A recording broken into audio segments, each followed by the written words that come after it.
Hi guys, কি অবস্থা সবার? Hope you all of guys are doing fine and welcome back to my another shopping special vlog. ব্লগটা শুরুই করতেছি আপনাদের most requested and most curious একটা ম্যাটার নিয়ে, সেটা হচ্ছে এই ক্যাট হাউসটা পোস্ট করার পর আপনারা যে কত পার্সেন্ট আমাকে ইনবক্স করছেন, আর আমার তো মেসেজ করার টাইমই নাই অনেস্টলি। সো সবার রিপ্লাই হয়তো আমি দিতে পারি নাই, but sorry to say.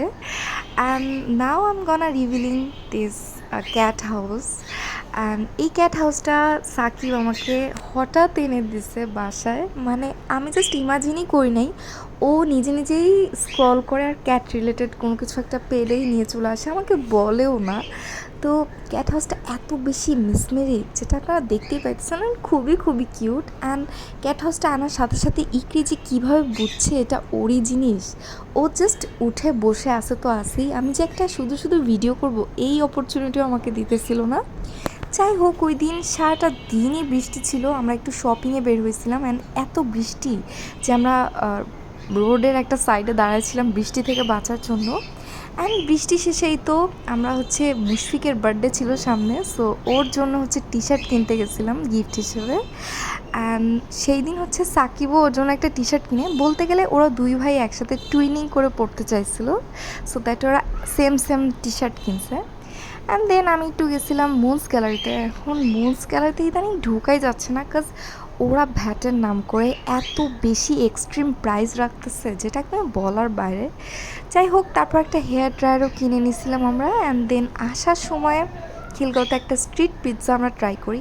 R trust me guys, এই পিৎজাটা প্রাইস অনুযায়ী টোটালি ওর্থ ইট, অ্যান্ড কী পরিমাণ মাউথ ওয়াটারিং লুক, যেটা আপনারা দেখতেই পাইতেছেন। অ্যান্ড এই পিৎজাটা ছিল বেসিক্যালি বারবিকিউ স্পেশাল পিৎজা। আর এই তো টুকটাক কসমেটিক কিনছিলাম। অ্যান্ড হ্যাঁ, ওই দিন মার্কেটে যাওয়ার সময় আমার এত সুন্দর একটা শাড়ি পছন্দ হয়, আর খুবই খুবই রিজনেবল প্রাইসে ছিল। আর ব্ল্যাক কালার আমার শাড়িও কেনা হয় নাই, সো ব্ল্যাক কালার একটা শাড়ি কিনে ফেললাম।